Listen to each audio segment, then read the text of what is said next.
You ever wonder why some people just seem to get away with disrespecting you like it's no big deal? Maybe it's a subtle insult, someone talking over you, or just that feeling like you're being overlooked. Well, I've been there, and trust me, it doesn't feel good. But here's the thing, I realized that I was the one letting it happen. Sounds harsh, but it's true. I used to think that respect was something people gave you based on who you were or what you accomplished. But then I learned something crucial. Respect is something you command, not demand. And that's where Stoicism comes in. The ancient Stoics weren't just philosophers, they were masters of earning respect without ever having to ask for it. Today, I'm going to share with you 6 Stoic habits that have not only changed the way I carry myself, but also made sure no one ever disrespects me again. These habits, they're like invisible armor, protecting your self-worth while projecting the kind of strength that makes people think twice before they cross you. Stick with me until the end, and you'll not only understand these habits, but be ready to use them to turn the tables in any situation where you feel disrespected. Let's get into it. 1. Master the power of silence. One of the most profound lessons I've learned through Stoicism is the power of silence. There's something almost mystical about it, the way you can say so much without actually speaking. Early on, I used to feel this need to always defend myself, to speak up immediately when someone disrespected me, as if silence equated to weakness. But I couldn't have been more wrong. Here's the thing. Silence can be one of your greatest weapons. In a world where everyone is quick to react, fire back, or one-up each other, being silent puts you in control. You're not just reacting, you're choosing how to respond, if at all. The Stoics, especially Epictetus, taught that it's not what happens to us, but how we react to it that matters. And sometimes, not reacting at all is the most powerful move you can make. Think about it. When someone says something disrespectful or out of line, they often expect a reaction. It's like they're baiting you, waiting for you to lose your cool so they can justify their behavior. But when you remain calm and silent, you strip away their power. They don't know how to handle that. In their mind, they've lost control of the situation because they were expecting you to get defensive or angry. Let's go back to that example with Jonah Hill and the paparazzi. When Jonah fired back an insult in the heat of the moment, it didn't solve anything. In fact, it made things worse. The insult was just fuel for the fire, giving the other person exactly what they wanted, a reaction. But in contrast, when Jonah later learned to respond with controlled, calculated silence, it sent a much stronger message. He wasn't playing their game. Instead, he maintained his dignity, and most importantly, his self-respect. Now, silence doesn't mean you're accepting the disrespect. On the contrary, it shows that you're above petty insults and childish behavior. You're not engaging in their toxic energy. You're showing that their words don't have power over you. And guess what? People notice that. Silence commands respect because it projects confidence. It shows that you're secure in who you are, and you don't need to prove yourself to anyone. But mastering the power of silence doesn't just apply to verbal disrespect. It's about learning to control your emotions and reactions in every situation. Someone cuts you off in traffic. Stay silent. Your coworker takes credit for your idea.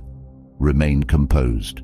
By not reacting immediately, you give yourself time to assess the situation, think critically, and decide if it's even worth addressing.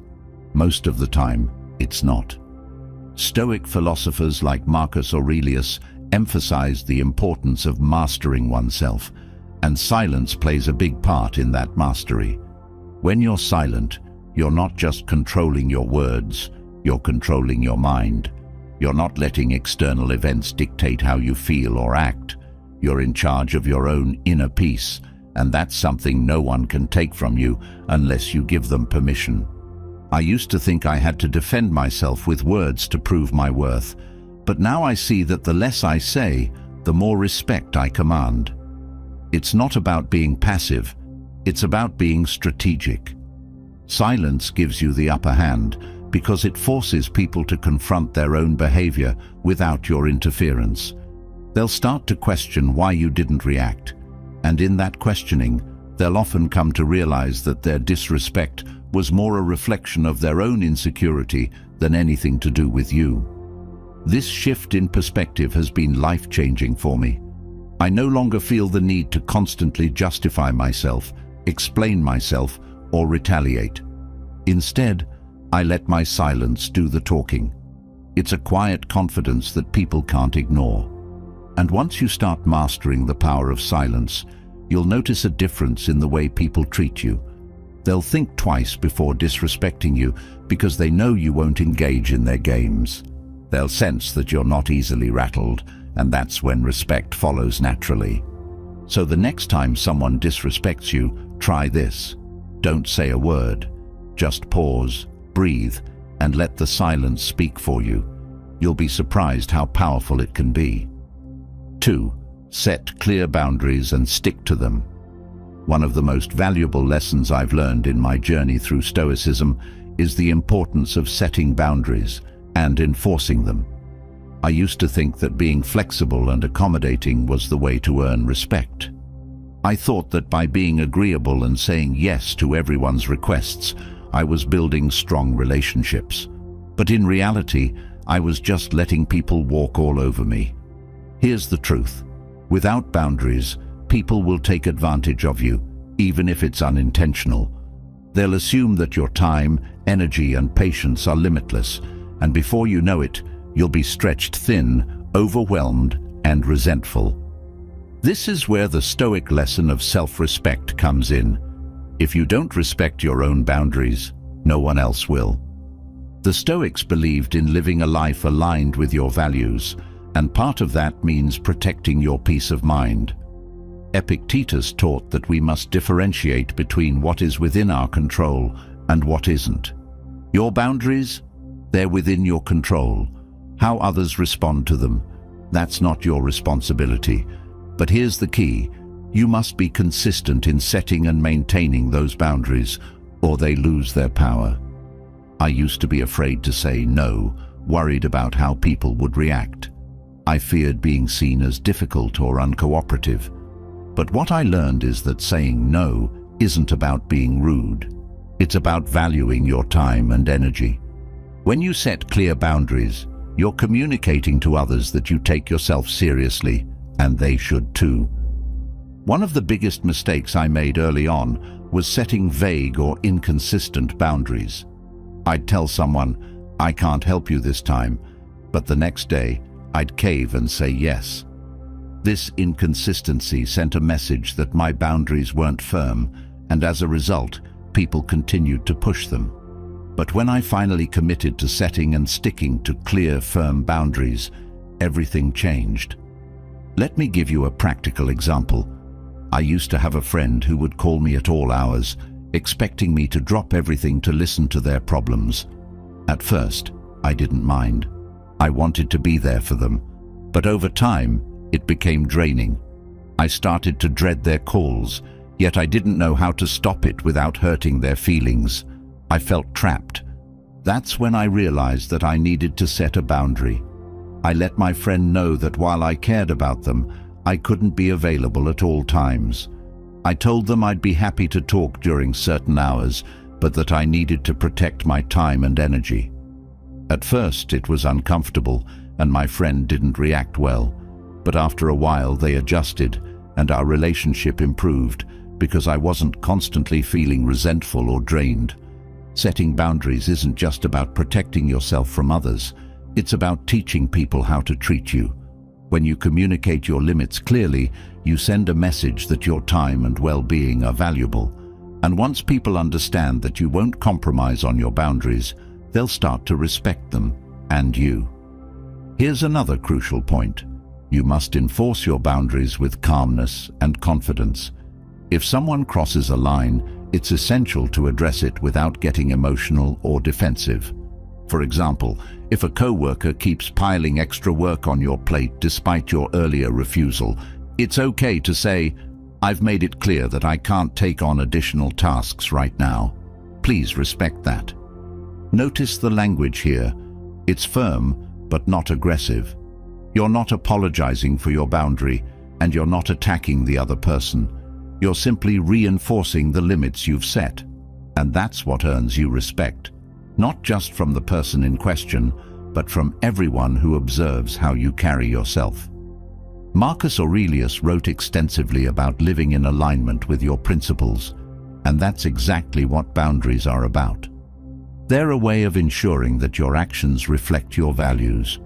If you value your time, your mental health, or your personal space, then you must be willing to protect them, even if it means disappointing others. At the end of the day, setting boundaries is about self-respect, and when you respect yourself, others will follow suit. You don't need to justify or explain your boundaries, just hold them. People will come to understand that you're serious about your limits, and they'll be more likely to treat you with the respect you deserve. So if you're tired of feeling like people are taking advantage of you, or if you constantly find yourself stretched too thin, take a step back and assess your boundaries. Are they clear? Are they consistent? And most importantly, are you enforcing them? Once you start setting firm boundaries, you'll notice a shift in the way people interact with you. They'll respect your time, your energy, and ultimately, you. 3. Cultivate emotional independence. For a long time, I believed that the opinions and validation of others were necessary for my happiness. I would change my actions, my words, and even my personality depending on the people I was around, all in an attempt to fit in or win approval. But as I grew more aligned with Stoic philosophy, I realized that constantly seeking external validation was not only a waste of time, but also a recipe for losing respect, both from others and from myself. The Stoics teach that we should focus on what's within our control, our thoughts, our actions, and our responses. Relying on the approval of others for your sense of self-worth places control of your life in someone else's hands. Epictetus famously said, "It is not what happens to you, but how you react to it that matters." This doesn't just apply to external events, it applies to the judgments others place on you. Emotional independence is about detaching your self-worth from what other people think of you. I learned that when I stopped needing others to affirm me, I gained an incredible amount of respect, both from within and from those around me. People notice when you're not constantly seeking approval. They recognize that you're grounded in your own values, your own decisions, and your own sense of purpose. By cultivating emotional independence, I was able to approach life with a sense of inner strength. I no longer relied on the praise of others to feel good about myself, and I stopped being so affected by criticism. This gave me a sense of peace and confidence that was unshakable, and when people see that you're not swayed by every opinion or slight, they respect you more. This practice isn't about becoming emotionally detached or cold. It's about understanding that your inner peace doesn't depend on outside forces. I began to see the value in my own judgments and decisions, learning to trust myself more. It's about being your own source of validation and learning to stand tall, whether people praise you or not. When you cultivate emotional independence, you free yourself from the roller coaster of others' opinions. You become less reactive, more consistent, and more self-assured. And that calm, unwavering presence, it commands respect without you having to say a word. 4. Don't seek external validation. For a long time, I found myself constantly seeking approval from others. Whether it was at work, with friends, or even in casual conversations, I craved recognition and validation. I wanted people to acknowledge my efforts, my achievements, and frankly, my worth. But over time, I realized how exhausting and futile this was. No matter how much validation I received, it was never enough. I was always chasing the next compliment, the next nod of approval, and it was draining my energy and self-esteem. The Stoics taught me that this pursuit of external validation is one of the most significant traps we can fall into. According to them, true respect and contentment come not from what others think of you, but from how you see yourself. Epictetus famously said, "If you are ever tempted to look for outside approval, realize that you have compromised your integrity." This hit home for me. The more I sought validation from others, the more I was compromising my own sense of self-worth and integrity. The problem with seeking external validation is that you're putting your self-worth in the hands of other people whose opinions you can't control. And here's the hard truth: people's opinions are fickle. They can admire you one day and criticize you the next, often for reasons that have nothing to do with you. I had to ask myself, why was I letting something so unstable determine how I felt about myself? Stoicism teaches that the only validation you should seek is from within. Instead of asking, "What do others think of me?" I began to ask, "Am I living according to my values? Am I being the person I want to be?" When I shifted my focus inward, I stopped worrying about how others perceived me. I stopped chasing approval, and in doing so, I freed myself from the constant anxiety of trying to please everyone. This wasn't an easy shift to make. We live in a world where social media, peer pressure, and societal norms constantly push us to seek validation from others. Whether it's the number of likes on a post, the praise we get at work, or the compliments we receive from friends, we're conditioned to believe that external validation equals success. But this couldn't be further from the truth. One of the most profound realizations I had was that people who command respect don't need to announce their accomplishments or seek recognition. Their actions speak for themselves. They don't need constant praise because they're secure in who they are and what they're doing. And here's the irony: the less you seek validation from others, the more respect you'll actually earn. People respect those who are confident in themselves, who don't rely on others for approval. I started practicing this in my own life by consciously deciding not to share every achievement or milestone with others. I didn't need the praise. I knew what I had accomplished, and that was enough. Over time, I noticed a shift in how people responded to me. I wasn't fishing for compliments or validation anymore, and that made my interactions more genuine. People respected me more because they sensed that I wasn't dependent on their approval. This practice also helped me become more resilient. When you stop relying on external validation, criticism doesn't hit as hard. Before, if someone criticized me, it would ruin my day. I'd second-guess myself, wondering if they were right. But now, I take criticism with a grain of salt. If it's constructive, I use it to grow. If it's not, I let it go. My sense of self-worth no longer hinges on what others think, and that has made me so much stronger. Here's something I learned the hard way. Seeking external validation also makes you vulnerable to manipulation. People can sense when you're desperate for approval, and they can use that against you. They'll withhold praise to keep you striving for more, or they'll give you just enough approval to keep you coming back. It's a power dynamic that leaves you dependent on them, and that's the last thing you want if you're trying to earn genuine respect. The Stoic way is about cultivating inner strength and self-sufficiency. It's about understanding that your worth doesn't come from what others think of you, but from how you conduct yourself, how you live according to your values, and how you handle the challenges life throws at you. The more you focus on living a virtuous life, the less you'll care about external validation, and the more people will respect you for it. If you're caught in the trap of seeking approval, I challenge you to step back and ask yourself, why do you need it? What are you hoping to gain from it? And most importantly, how would your life change if you stopped chasing it altogether? When you let go of the need for external validation, you not only free yourself from the opinions of others, but you also step into a new level of personal power and respect. 5. Draw clear boundaries.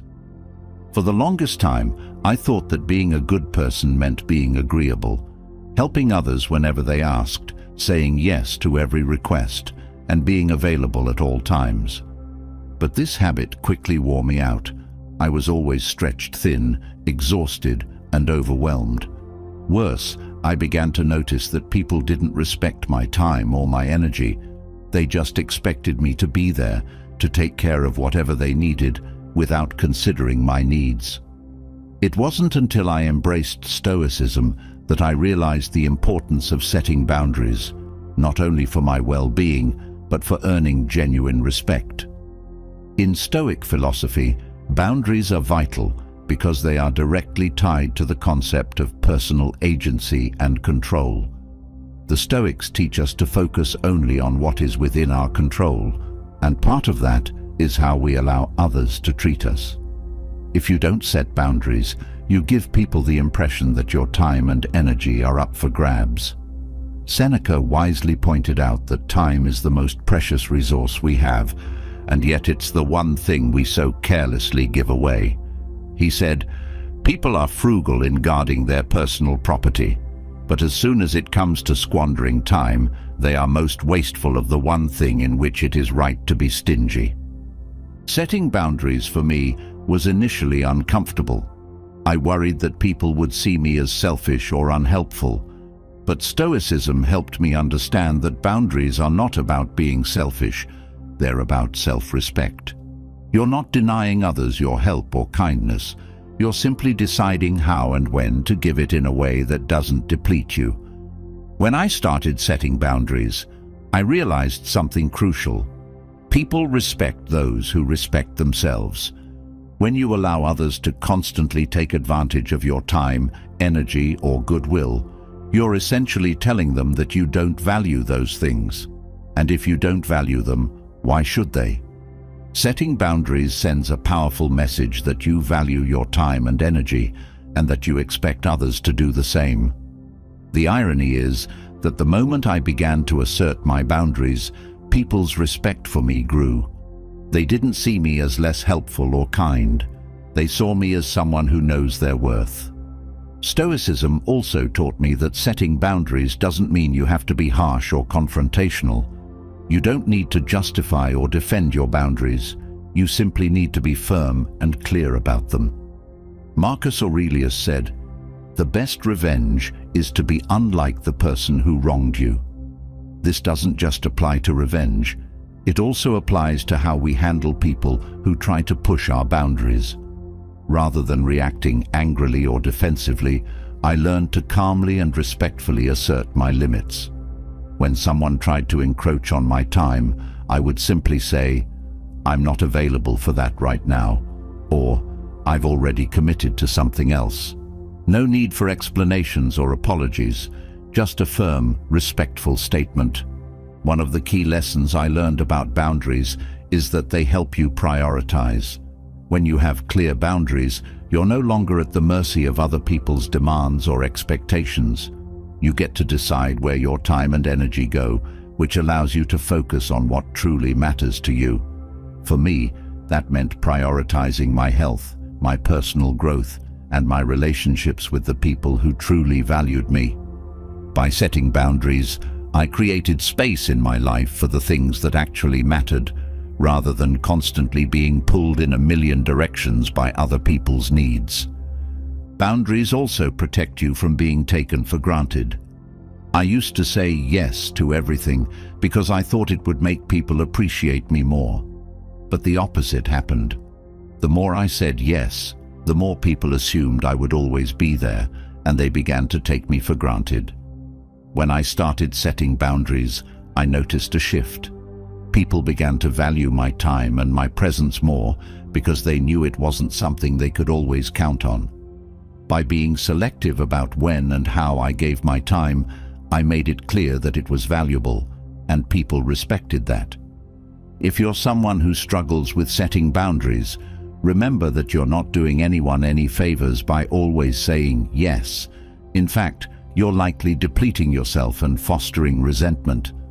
Setting boundaries is not only an act of self-respect, but it's also a way to ensure that you can give the best version of yourself to others. When you have clear boundaries, you're not spread too thin, and you're able to show up fully for the people and tasks that truly matter. The Stoics believed that we should always act with reason and intention, and that's exactly what boundaries allow you to do. Instead of being reactive, you become proactive about how you spend your time and energy. You take control of your life rather than letting others dictate it. And in doing so, you earn not only your own respect, but the respect of those around you. 6. Practice emotional control. For the longest time, I let my emotions control me. I would get easily frustrated, angered, or disappointed, especially when people disrespected me. My initial reaction was always to confront them, to stand up for myself in a way that usually ended up causing more harm than good. But after diving deeper into Stoicism, I learned that one of the most powerful ways to earn respect is to master your emotions, especially in difficult situations. The Stoics believed that we shouldn't allow external events or the actions of others to dictate our inner state. Marcus Aurelius famously wrote, "You have power over your mind, not outside events. Realize this, and you will find strength." For me, this was a game changer. I realized that when I reacted emotionally to every slight, every insult, or every disrespectful act, I was giving away my power. I was letting other people control how I felt and how I responded. Practicing emotional control doesn't mean suppressing your emotions or pretending they don't exist. It's about acknowledging them, but not letting them dictate your actions. When I started applying this principle, I noticed that I was able to respond to situations with a clear head. Instead of lashing out when someone disrespected me, I took a step back, assessed the situation, and decided how I wanted to respond. More often than not, I found that staying calm and composed earned me more respect than any aggressive reaction ever could. The Stoics also taught me that emotional control is not about being passive or indifferent. It's about choosing your response with intention. When I practiced this, I realized that I didn't always need to respond to disrespect in the way I used to. Sometimes, the best response was no response at all. Other times, I could calmly address the situation without letting my emotions get the better of me. This calm, composed approach made people take me more seriously. They saw that I wasn't easily rattled and that I had the self-discipline to control my reactions. One of the most valuable things I learned through Stoicism is that emotional control is not just about managing anger or frustration, it's about maintaining peace of mind. When you're constantly reacting emotionally to everything, you're in a constant state of stress and turmoil. But when you learn to control your emotions, you create a sense of inner peace. You stop letting every little thing upset you, and you start focusing on what truly matters. And when people see that you're not easily shaken, they respect you more. Emotional control also allows you to handle difficult situations with grace and dignity. When someone tries to provoke you or disrespect you, staying calm shows that you're not easily manipulated. You maintain control over yourself, and that makes others think twice before trying to push your buttons. Over time, I found that people who once tried to get a rise out of me stopped doing so because they realized that I wasn't going to give them the reaction they wanted. They saw that I had mastered my emotions, and that earned their respect. By practicing emotional control, you send a powerful message that you are in charge of your own state of mind and that no one else has the power to take that away from you. This level of self-mastery is not only impressive to others, but it also brings a deep sense of confidence and security within yourself. You stop being reactive and you start becoming proactive in how you handle life's challenges. And that is one of the greatest forms of respect you can give yourself.